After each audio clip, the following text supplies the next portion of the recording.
ಬನ್ನಂಜೆ ದರ್ಶನಕ್ಕೆ ಮತ್ತೆ ವೀಕ್ಷಕರಿಗೆ ಹಾರ್ದಿಕ ಸ್ವಾಗತ. ಬನ್ನಂಜಿಯವರೇ, ಭಗವದ್ಗೀತೆಯ ಬಗ್ಗೆ ಆಚಾರ್ಯತ್ರಯರು ಬರೆದಂತಹ ವ್ಯಾಖ್ಯಾನಗಳು ನಿಮ್ಮದ್ದನ್ನು ಸೇರಿಸಿ ಒಂದೊಂದು ಅಧ್ಯಾಯಕ್ಕೆ ಒಂದೊಂದು ಸಂಪುಟಗಳನ್ನು ತಾವು ಮಾಡ್ತಾ ಬಂದಿರಿ. ಬಹುಶಃ ಯಾರೂ ಮಾಡದಿದ್ದಂಥ ಒಂದು ಅಮೋಘವಂತ ಕೆಲಸ. ಯಾವ ಭಾಷೆಯಲ್ಲೂ ಮಾಡಲಿಲ್ಲ. ಹೌದು, 3 ಸಂಪುಟಗಳು ಈಗಾಗಲೇ ಬಂದಿವೆ. ಇದರ ಬಗ್ಗೆ ಸ್ವಲ್ಪ ಮಾತಾಡಿದರೆ ಸಂತೋಷ. ಅದು ಏನಾಯಿತು ಅಂದರೆ, ನನಗೆ ಆ್ಯಕ್ಚುಲಿ ಅದರ ಪ್ರಚೋದನೆ ಬಂದದ್ದು ಪುತ್ತಿಗೆ ಸ್ವಾಮಿಗಳು ಒಂದು ಸುಗುಣಮಾಲ ಅಂತ ಪತ್ರಿಕೆ ಪ್ರಾರಂಭ ಮಾಡಿದರು. ಅವರು ಇದನ್ನು ಇಂಥದ್ದು ಯಾರೂ ಬರೆದಿಲ್ಲ. 3 ಭಾಷ್ಯಕಾರರ ಭಾಷ್ಯವು ಒಂದು ಅನುವಾದ ಒಂದು ಗ್ರಂಥದಲ್ಲಿ ಒತ್ತಟ್ಟಿಗೆ ಬಂದದ್ದಿಲ್ಲ ಮತ್ತು ಅದರ ಅನಾಲಿಟಿಕಲ್ ಸ್ಟಡಿ ಬಂದದ್ದಿಲ್ಲ. ಅದೊಂದು ಅಪೂರ್ವ ಆಗುತ್ತೆ, ನೀವು ಬರೀರಿ ಅಂತ ಅವರು ಪ್ರಚೋದನೆ ಮಾಡಿತ್ತು. ಇದು ಪ್ರಾಯ ಬರೀತಿರ್ಲಿಲ್ವೋ ಏನೋ, ಮತ್ತೆ ಅದು ರೂಪ ತಗೊಂಡಿತ್ತು. ಇವಾಗ ಅದನ್ನು ನಾನು ಸುಗುಣಮಾಲಾಗಿ ಬರೀತಾ ಇಲ್ಲ, ಯಾಕಂದ್ರೆ ನನಗೆ ಪುರುಸೊತ್ತಾಗ್ತಾ ಇಲ್ಲ. ಆದರೆ ಅದು ಒಂದೊಂದೇ ಪುಸ್ತಕವಾಗಿ ಬಂತು. ಬಹಳ ಅಂದರೆ ಎರಡನೇ ಭಗವದ್ಗೀತೆಯನ್ನು ಕೆಲವರು ಅದು ನಿರುಪಯುಕ್ತ ಗ್ರಂಥ ಅಂತ ಟೀಕೆ ಮಾಡೋರು, ಕೆಲವರು ಅದಕ್ಕೆ ಗಂಧ ಹಚ್ಚಿ ಕೆನ್ನೆ ತಟ್ಟಿಕೊಳ್ಳೋರು. ಇಬ್ಬರಿಗೂ ಭಗವದ್ಗೀತೆ ಅರ್ಥ ಆಗಲಿಲ್ಲ. ಅಂದರೆ ಭಗವದ್ಗೀತೆ ನಿಜವಾಗಿ ಟೆಕ್ಸ್ಟ್ ಆನ್ ಸೈಕಾಲಜಿ, ಅದರಲ್ಲಿ ಹಿಂದೆ ಇರುವ ಸೈಕಾಲಜಿಯನ್ನು ಜನಕ್ಕೆ ಮುಟ್ಟಿಸಬೇಕು ಅಂತ ನಾನು ಬರೀಲಿಕ್ಕೆ ತೊಡಗಿದೆ. ಅದು ತುಂಬ ಜನಪ್ರಿಯ ಆಯಿತು. ಇವಾಗ ನಾನು ಅದು ಸಾಮಾನ್ಯವಾಗಿ ಬರೆಯೋದು ಯಾವಾಗ ಗೊತ್ತಾ, ವರ್ಷಕ್ಕೆ 3 ತಿಂಗಳು ನಾನು ಅಮೆರಿಕಾದಲ್ಲಿ ಹೋಗಿರ್ತೇನೆ. ಆ 3 ತಿಂಗಳಲ್ಲಿ ಭಗವದ್ಗೀತೆ ಪುಸ್ತಕ ಹಿಡ್ಕೊಂಡು ಬರ್ತೇನೆ. ಅದು ಇಲ್ಲಿ ಪ್ರಿಂಟ್ ಆಗುತ್ತೆ. ಅದು ಅಮೇರಿಕೆಯಲ್ಲಿ ಕೂಡ ತುಂಬ ಜನ ಅದನ್ನು ಇಷ್ಟಪಡ್ತಾ ಇದ್ದಾರೆ. ಅದೇ ಈಗ ಇತ್ತೀಚಿನ ದಿನಗಳಲ್ಲಿ ನೀವು ದೇಶಕ್ಕಿಂತಲೂ ವಿದೇಶದಲ್ಲಿ ಜನಮಾನ್ಯರಾಗ್ತಿದ್ದೀರಿ. ಅಮೇರಿಕದಲ್ಲಿ, ರಷ್ಯಾದಲ್ಲೆಲ್ಲ ತಮ್ಮ ಶಿಷ್ಯರಿದ್ದಾರೆ. ಸಂಸ್ಕೃತ ಕಲೀಲಿಕ್ಕೆ ಇಲ್ಲಿ ಬರ್ತಾರೆ. ಇಲ್ಲಿಯ ಆಸಕ್ತಿಗೂ ಅವರ ಆಸಕ್ತಿಗೂ ಏನು ಹೇಳ್ತೀರಿ ತಾವು? ಅಲ್ಲ, ನನ್ನ ತಮಾಷೆ ಅಂದರೆ ನಾನು ಮೊನ್ನೆ ಯಾರ ಹೇಳಿದೆ, ಇನ್ನೊಂದು 50 ವರ್ಷ ಹೋದಾಗ ಅಮೇರಿಕ ವೈದಿಕರ ದೇಶ ಆಗುತ್ತೆ, ಇಂಡಿಯಾ ನಾಸ್ತಿಕರ ದೇಶ ಆಗುತ್ತೆ. ಇವಕ್ಕೆ ಇದು ತಮ್ಮ ದೇಶದ ಮಹತ್ವ ಯಾವ ಅಂತ ಗೊತ್ತಿಲ್ಲ. ಬೆದ್ದುಗಳು ನಮ್ಮ ದೇಶ ಜನರು ಅವ್ರು ಎಷ್ಟು ಖುಷಿ ಪಡ್ತಾರೆ ಅಂತಂದರೆ, ಅವ್ರು ನಾನು ಬರ್ಲಿಕ್ಕೆ ಬಿಡೋಲ್ಲ, ಇಲ್ಲೇ ರೀ, ನಿಮಗೊಂದು ಕಾರ್ ಕೊಡ್ತೇವೆ, ನಿಮಗೊಂದು ಮನೆ ಕೊಡ್ತೇವೆ ಅಂತಾರೆ. ಅಲ್ಲಿ ನಮಗೆ ಬೇಕು ಈ ಫಿಲಾಸಫಿ ಅಂತ. ಅದಕ್ಕಿಂತ ಆಶ್ಚರ್ಯ ಏನು ಗೊತ್ತಾ, ಇಷ್ಟರವರೆಗೆ ರಷ್ಯಾದಲ್ಲಿ ದೇವರ ಬಗ್ಗೆ ಚಿಂತನೆ ನಡೆದರೆ ಅದು ನಾಸ್ತಿಕ ದೇಶ, ಅವನು ಹೊರಗೆ ಕಳಿಸ್ತಿದ್ರು. ಈಗ ರಷ್ಯಾದಲ್ಲಿ ಇಂಡಿಯನ್ ಫಿಲಾಸಫಿ, ಪರ್ಟಿಕ್ಯುಲರ್ಲಿ ಮಧ್ವಾಚಾರ್ಯರ ಫಿಲಾಸಫಿ ಬಗ್ಗೆ ಒಂದು ದೊಡ್ಡ ಸಂಘಟನೆ ಆಗಿದೆ.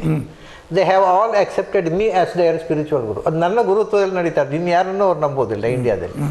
ನನ್ನ ಶಿಷ್ಯರಾಗಿ ಅವರು ದೊಡ್ಡ ಒಂದು ಫಿಲಾಸಫಿ ಸಂಘಟನೆ ನಡೀತಾ ಇದೆ. 1000 ಜನ ಮೆಂಬರ್ಸ್ ಇದ್ದಾರೆ. ಅವ್ರ ಶಿಷ್ಯರು ಇಲ್ಲಿ ಬಂದಂಥ ಪಾಠ ಹೇಳ್ತಾ ಇದ್ದಾರೆ. ಅದನ್ನು ರೂಸಿಗೆ ಅನುವಾದ ಮಾಡಿ ಅಲ್ಲಿ ಕಳಿಸ್ತಾರೆ. ಒಂದು ಇಡೀ ಇದೊಂದು ಧಾರ್ಮಿಕ ಚಿಂತನೆಯ ಕೇಂದ್ರ ಬೆಳೀತಾ ಇದೆ. ಅವರು ಎಲ್ಲರೂ ಕೂಡ ನನ್ನನ್ನು ಅದಕ್ಕೆ ಲೀಡರು ಅಥವಾ ಗುರು ಅಂತೂ ಒಪ್ಪಿಕೊಂಡಿದ್ದಾರೆ. ಹಾಗೆ ರಷ್ಯಾದಲ್ಲಿ ನೀವು ಹೇಳಿದ ತುಂಬ ದೊಡ್ಡ ವ್ಯಾಪಕವಾದ ಇಂಡಿಯನ್ ಥಾಟ್ಸ್ ಚಿಂತನೆ ನಡೆದಿದೆ. ಅಮೇರಿಕಾದಲ್ಲಿ ನಡೆದಿದೆ. ಅಮೇರಿಕಾದಲ್ಲಿ ಅವರು ಎಲ್ಲಿ ತನಕ ಈಗ ಬರ್ತಾರೆ, ನಾಡಿದ್ದು ನನ್ನ ಕಾರ್ಯಕ್ರಮ ಕೂಡ ಇಲ್ಲಿಗೆ ಬರ್ತಾರೆ. ಬಹಳ ಜನ, ಸಾವಿರಾರು ಜನ ಅಂದರೆ ಕಮ್ಮಿ ಆಯ್ತು, ಇನ್ನೂ ಹೆಚ್ಚಿದ್ದಾರೆ. ಎಲ್ಲ ದೇಶಗಳಲ್ಲಿ, ಅದು ಅಮೇರಿಕಾದಲ್ಲಿ, ಇಂಗ್ಲೆಂಡ್ನಲ್ಲಿ, ಸ್ವಿಟ್ಜರ್ಲ್ಯಾಂಡ್ನಲ್ಲಿ, ಎಲ್ಲಿ ಹೋದರೆ ಅಲ್ಲಿ ಏನಾಯ್ತು ಅಂದರೆ, ಈಗ ನಾನು ವರ್ಷಕ್ಕೆ 3 ತಿಂಗಳು ಅಮೇರಿಕಕ್ಕೆ ಹೋಗಿರ್ತಿದ್ದೆ. ಈಗ ನಮ್ಮಲ್ಲಿ ಬನ್ನಿ ಅಂತ ಎಲ್ಲ ಕಡೆ ಒಂದೊಂದು ವಾರ ಹೋಗಬೇಕಾಗುತ್ತೆ ಅನ್ನೋ ಪರಿಸ್ಥಿತಿ ಬಂದೆ. ಇಂಗ್ಲೆಂಡಿಗೆ 1 ವಾರ, ಸ್ವಿಟ್ಜರ್ಲ್ಯಾಂಡಿಗೆ 1 ವಾರ, ರಷ್ಯಾದಲ್ಲಿ 1 ವಾರ. ಪ್ರಾಯ ಈ ವರ್ಷ ಹಾಗೆ ಆಗುವ ಸಾಧ್ಯತೆ ಇದೆ. ಒತ್ತಡಗಳು ಬರ್ತಾ ಇದೆ. ಆದರೆ ಅವರಿಗೆ ಇಂಡಿಯನ್ ಕಲ್ಚರ್ನ ಬಗ್ಗೆ ನಮಗೆ ಅವ್ರು ಹೇಳ್ತಾರೆ ಏನು ಗೊತ್ತುಂಟಾ, ನಮ್ಮ ಭಾರತದ ಪಂಡಿತರು ನಮಗೆ ಇದನ್ನು ಹೇಳಿಕೊಡಲಿಲ್ಲ, ಮಡಿವಂತಿಕೆಯನ್ನು ಮುಚ್ಚಿಟ್ರು. ತುಂಬ ಇಷ್ಟ. ನಿಮಗೆ ಒಂದು ದೃಷ್ಟಾಂತ ಕೊಡ್ತೇನೆ. ಪ್ರಾಯ ನಾವು ಅಲ್ಲಿಗೆ ನಮ್ಮ ವಿಶೇಷ ಡಿಸ್ಕಷನನ್ನು ಮುಕ್ತಾಯ ಮಾಡ್ಬೋದು. ಐನ್ಸ್ಟೈನ್ ಮತ್ತು ರವೀಂದ್ರನಾಥ್ ಟ್ಯಾಗೋರ್ದೊಂದು ಡಿಸ್ಕಷನ್ ಆಯಿತು. ಅದು ಅವರ ಕಾಲದಲ್ಲಿ ಐನ್ಸ್ಟೈನ್ ಮನೆಯಲ್ಲಿ.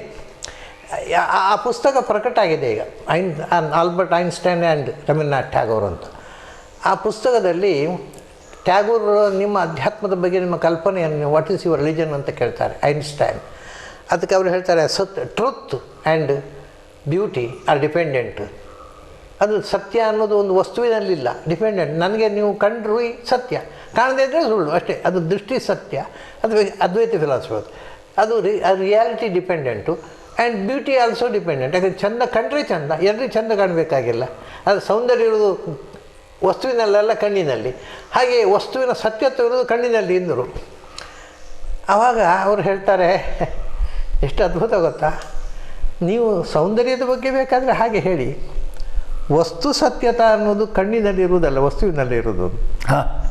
ಯಾಕೆ ಅಂದರೆ ಇವತ್ತು ನಾವು ಈಗ ಮಾತಾಡ್ತಾ ಇದ್ದೇವೆ, ನಾವೆಲ್ಲಿ ಕೂತಿದ್ದೇವೆ, ಈ ಕುರ್ಚಿಯಲ್ಲಿ ಕೂತಿದ್ದೇವೆ. ನಾವೀಗ ರಾತ್ರಿ ಆದ ಕೂಡಲೇ ನಾವು ಎದ್ಕೊಂಡು ಹೋಗ್ತೇವೆ, ಈ ಕುರ್ಚಿ ಡಿಸಿಪಿಯರ್ ಆಗುತ್ತಾ ಅಂತ ಹೇಳ್ತಾರೆ. ಯಾಕೆಂದರೆ ಇದು ಸ್ವತಃ ಸತ್ಯ, ಇದು ಇದೆ. ನೀವು ಇಲ್ಲಿ ಇಲ್ಲದೇ ಇದ್ದು, ನೀವು ನೋಡದೇ ಇದ್ದರೂ ಇದು ಇಲ್ಲಿ ಇದೆ. ಆದ್ದರಿಂದ ವಸ್ತುವಿನ ಸತ್ಯತ್ವ ಅನ್ನೋದು ಅದರ ಸ್ವಂತ ಶಕ್ತಿ ಹೊರತು ನೋಟದಿಂದ ಬರುವಂತಹದ್ದಲ್ಲ ಅಂತ ಇದೇ ಮಧ್ವಾಚಾರ್ಯ ಹೇಳಿದ್ದು. ಈ ಮಧ್ವಾಚಾರ್ಯ ಹೀಗೆ ಹೇಳಿದ್ದಾರೆ ಅಂತ ಐನ್ಸ್ಟೈನ್ಗೆ ಯಾರಾದ್ರು ಹೇಳಿದರೆ ಖುಷಿಯಲ್ಲಿ ಕುಣಿತಿದ್ರು. ಯಾರು ಹೇಳಲೇ ಇಲ್ಲವಪ್ಪ, ಅವ್ರು ತನ್ನ ಸ್ವಂತ ವಿಚಾರಧಾರೆ ಅಂತ ಹೇಳ್ತಾರೆ.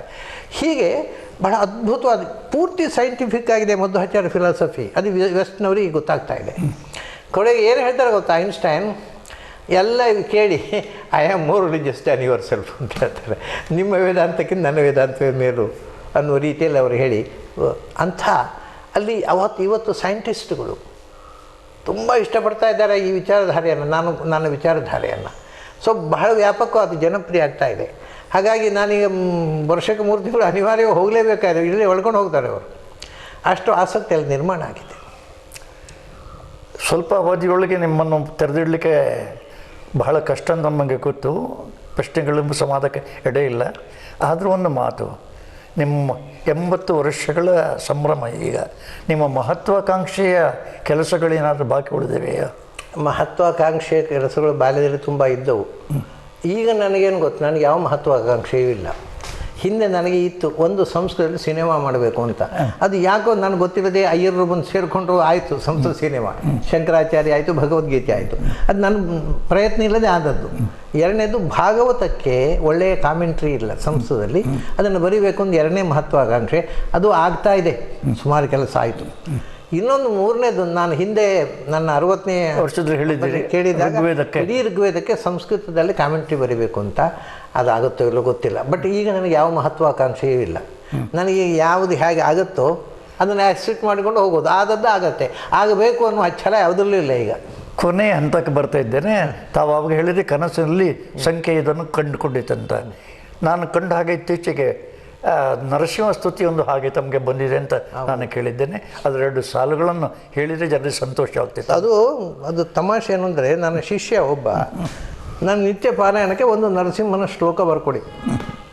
ಒಂದು 4-5 ದಿವಸ ಏನು ಮಾಡಿದ್ರು ಒಂದು ಶ್ಲೋಕ ಬರೀಲಿಕ್ಕಾಗಲಿಲ್ಲ. ಒಂದು ದಿವಸ ನಾನು ಹೀಗೆ ಸಂಜೆ ಹೊತ್ತು ಕೂತಿದ್ದೆ, ಕರೆಂಟ್ ಆಫ್ ಆಯಿತು. ಕರೆಂಟ್ ಹೋಯ್ತಲ್ಲ ಅಂದರೆ ಅವರು ಒಂದು ಇದು ಕ್ಯಾಂಡಲ್ ತಂದಿಟ್ಟರು. ಆ ಕ್ಯಾಂಡಲಿನ ಬೆಳಕಿನಲ್ಲಿ ಈಗ ಓದಲಿಕ್ಕಾಗಲ್ಲ, ಸರಿ ಕಾಣೋಲ್ಲ. ನೋಡು, ಅವನೇನೋ ನರಸಿಂಹಸ್ತು ಬೇಕು ಅಂತ ಹೇಳಿದಾರನ್ನ ಬರೆಯೋಣ ಅಂತ ಪೆನ್ನು ತಗೊಂಡೆ. ವಿಚಿತ್ರ ಅಂದರೆ ತನ್ನಷ್ಟಕ್ಕೆ ನಾನು ನಿಜವಾಗಿ ಒಂದು ಶಬ್ದವನ್ನು ಯೋಚನೆ ಮಾಡಲಿಲ್ಲ. ತನ್ನಷ್ಟಕ್ಕೆ 8 ಪದ್ಯಗಳಾದವು. ಈ ಪೆನ್ನು ಬರ್ಕೊಂಡು ಹೋಗೋದು, ಶಬ್ದ ಬಾಯಲ್ಲಿ ಬಂದನ್ನು ಬರ್ಕೊಂಡು ಹೋಗೋದು. ಯಾವಾಗ ಗೊತ್ತಾಯ್ತು ನನಗೆ ಋಷಿಗಳಿಗೆ ಸ್ಫುರಣ ಆಗೋದು ಅಂದರೆ ಏನು. ತನ್ನಷ್ಟಕ್ಕೆ 8 ಪದ್ಯ ಸ್ಫುರಣ ಆಯಿತು. ಅದ್ರ ನನ್ನ ಕಾಂಟ್ರಿಬ್ಯೂಷನ್ ಏನೂ ಇಲ್ಲ. That is an intuitional flash, that is not intellectual composition. ತನ್ನಷ್ಟಕ್ಕೆ ಸ್ಫುರಣ ಆಯಿತು, ಬರದೆ. ಅದು ಇವತ್ತು ಸಾವಿರಾರು ಜನ ಮನೆಯಲ್ಲಿ ಪಾರಾಯಣ ಮಾಡಿ ಅರ್ಚನೆ ಮಾಡ್ತಾ ಇದ್ದಾರೆ. ನಾಡ್ದು ಬೆಂಗಳೂರಿನಲ್ಲಿ ಆಗುವ ನನ್ನ ಹುಟ್ಟುಹಬ್ಬದ ಕಾರ್ಯಕ್ರಮದಲ್ಲಿ ಅಮೇರಿಕದ ಆರ್ಟಿಸ್ಟು ಅದನ್ನು ಡಾನ್ಸ್ ಮಾಡಿ ತೋರಿಸ್ತಾ ಇದ್ದಾರೆ. 2 ಸಾಲುಗಳನ್ನು ಹೇಳ್ಬೋದಾ ಶ್ರೋತೃಗಳಿಗಾಗಿ? ಸ್ತಂಭಂ ನಿರ್ಭಿದ್ಯ ನಿರ್ಯನ್ ನಿಖಿಲ ಜಗದಖ ಕ್ಷಾಳನ ಯಾವತೀರ್ಣಂ ಪೂರ್ಣಂ ಸ್ವರ್ಣೋಪಮಾನ ದ್ಯುತಿಮತ್, ಹೀಗೆ ಹೋಗುತ್ತೆ ಅದು. ನಿಮ್ಮ ಮಾತು ಕೇಳುವಾಗ ಒಂದು ನೆನಪಾಯಿತು. ಅನೇಕ ಜನ ಹೇಳುವುದಿದೆ, ಬನ್ನಂಜಿಯವರು ವೇದಗಳಿಗೆ ಉಪನಿಷತ್ತುಗಳಿಗೆ ಯಾವ ಆಚಾರ್ಯರು ಹೇಳಿದ ಹೊಸ ಅರ್ಥಗಳನ್ನು ಹೇಳ್ತಾರೆ, ಎಲ್ಲಿಂದ ಅವರಿಗೆ ಬಂತು ಅಂತ ಕೇಳ್ತಾರೆ. ನಿಮ್ಮ ಈ ಮಾತನ್ನು ಕೇಳಿದಾಗ ನಿಮಗೆ ಫ್ಲ್ಯಾಶ್ ಅಥವಾ ಹೊಳಗಣ್ಣು ಅಂತಲ್ಲ, ಹೊಳೆಯುವ ಕಣ್ಣು ಅದು ಇದೆ ಅಂತ ನಾನು ಭಾವಿಸ್ತಾ ಇದ್ದೇನೆ. ಅದು ಇಲ್ಲದೆ ಒಬ್ಬ ಸಾಹಿತಿ ಆಗೋದು ಸಾಧ್ಯವೇ ಇಲ್ಲ. ಒಬ್ಬ ಲೇಖಕ, ಒಬ್ಬ ಚಿಂತಕ ಆಗಬೇಕಾಗಿದ್ದರೆ ಅವನಿಗೆ ತಿಳಿಗಣ್ಣು ಇದ್ದರೆ ಸಾಲದು. ತಿಳಿಗಣ್ಣಿನ ತಿಳ್ಕೊತಾನೆ. ಹೊಳೆಗಣ್ಣು ಇದ್ದರೆ ಹೊಸ ಹೊಸ ಸಂಗತಿಗಳು ಹೊಳೆಯುತ್ತವೆ. ಅದು ಆ ಹೊಳೆಗಣ್ಣನ್ನು ನಾನು ಬಾಲ್ಯದಿಂದ ಬೆಳೆಸಿಕೊಳ್ಳಿಕ್ಕೆ ಪ್ರಯತ್ನ ಮಾಡಿದ್ದೇನೆ, ಅದರಲ್ಲಿ ಯಶಸ್ವಿಯಾಗಿದ್ದೇನೆ. ಉಪನಿಷತ್ತುಗಳಿಗೆ ಹಿಂದಿನ ಭಾಷ್ಯಕಾರರು, ಇಂದಿನ ಚಿಂತಕರು ಆಮೇಲೆ ಬುದ್ಧಿಜೀವಿಗಳು, ದುರ್ಬುದ್ಧಿಜೀವಿಗಳು ಹೇಳಿದ ಅರ್ಥಗಳನ್ನು ನಾನು ಹೇಳ್ತಾ ಇದ್ದೇನೆ. ಹಾಗೆ ಆಚಾರ್ಯ ತ್ರಯರಲ್ಲಿ ಇನ್ನು ಮುಂದಿನ ಜನಾಂಗ ಇನ್ನು ನಿಮ್ಮ ತಮ್ಮನ್ನು ಸೇರಿಸಿಕೊಳ್ಬೋದು. ಅದು ನನಗೆ ಅಪೇಕ್ಷೆ ಇಲ್ಲ. ನಿಮಗೆ ಅಪೇಕ್ಷೆ ಇಲ್ಲ, ಹೇಳೋನ್ನಾಕೆ ನಿಮ್ಮ ವ್ಯಾಖ್ಯಾನ ನೋಡುವಾಗ ಹಾಗೆ ಕಾಣ್ತದೆ. ಅದು ಇನ್ನೊಂದು, ಅದು ಅಭಿಮಾನಿಗಳು ಹಾಗೆ ಮಾಡ್ಬೋದು, ಬಟ್ ನನಗೆ ಅಂಥ ಅಪೇಕ್ಷೆ ಏನೂ ಇಲ್ಲ. ನನಗೆ ಯಾವತ್ತೂ ಯಾವ ಅಪೇಕ್ಷೆ ಇಲ್ಲ. ನಾನು ಆತ್ಮಾನಂದಕ್ಕೋಸ್ಕರ ಬರೆಯುವ, ಈವನ್ ನಾಟ್ ಫಾರ್ ಪಾಪ್ಯುಲಾರಿಟಿ. ಯಾಕೆಂದರೆ ನನಗೆ ಪ್ರಶಸ್ತಿಗಳು ಬಂದಾಗ ಕೂಡ, ಇವಾಗ ಪದ್ಮಶ್ರೀ ಬಂತು, 2 ಡಾಕ್ಟ್ರೇಟ್ ಬಂತು, ಅದು ಯಾವುದು ನಾನು ಬಯಸಿಲ್ಲ. ಬಂದಾಗ ಕೂಡ ಯಾಕೆ ಕೊಡ್ತೀರಿ ಅಂತ ಕೇಳಿದವ ನಾನು. ಯಾಕೆಂದರೆ ನೀವು ಪ್ರಶಸ್ತಿ ಕೊಟ್ಟದ್ರಿಂದ ನಾನು ದೊಡ್ಡವನಾಗೋಲ್ಲ, ಕೊಡ್ತಿದ್ದು ಸಣ್ಣವನಾಗೋಲ್ಲ. ನಾನು ಏನಾಗಿದ್ದೇನೋ ಅದನ್ನು ಆಗಿದ್ದೇನೆ ಅನ್ನುವ ಕನ್ವಿಕ್ಷನ್ನಲ್ಲಿ ಬದುಕಿದವ ನಾನು. ವೀಕ್ಷಕರೇ, ಬನ್ನಂಜಿಯವರ ಜೊತೆ ಮಾತಾಡಿದ್ದೇವೆ. ಇದು ಪೂರ್ತಿಯಾಗಿ ಅವರದನ್ನು ಒಗಟು ಆಗಿರುವಂಥ ಬನ್ನಂಜೆಯನ್ನು ಒಡೆಯಲಿಕ್ಕೆ ಸಾಧ್ಯ ಆಗಲಿಲ್ಲ ನನಗೆ. ಒಡೆಯಲಾರದ ಒಗಟು ಹತ್ತಿರ ಹೋದಾಗೆ ಗಾಢವಾಗಿ ಆವರಿಸಿಕೊಂಡು ಗೂಢವಾಗಿ ಉಳಿಯುವುದೇ ಬನ್ನಂಜಿಯವರ ವೈಶಿಷ್ಟ್ಯ. ಆದರೂ ತಮ್ಮ ತಿಳುವಳಿಕೆಯಾಗಿ ಇಷ್ಟನ್ನಾದರೂ ಸಹ ಅವರನ್ನು ತೆರೆದಿಡುವ ಪ್ರಯತ್ನವನ್ನು ಮಾಡಿದ್ದೇನೆ. ನೀವು ಅದನ್ನು ಕಂಡಿರ್ಬೋದು ಅಂತ ನಾನು ಭಾವಿಸ್ತೇನೆ. ಕೊನೆಯದಾಗಿ ಒಂದು ಮಾತು ನಿಮ್ಮ ಮುಂದೆ. ಬನ್ನಂಜಿಯವರು ಈ ಹಸಿರು ಬಣ್ಣವನ್ನು ನೋಡ್ತಾ ಇದ್ದೀರಿ. ಹಸಿರು ಜೀವಂತಿಕೆಯ ಲಕ್ಷಣ.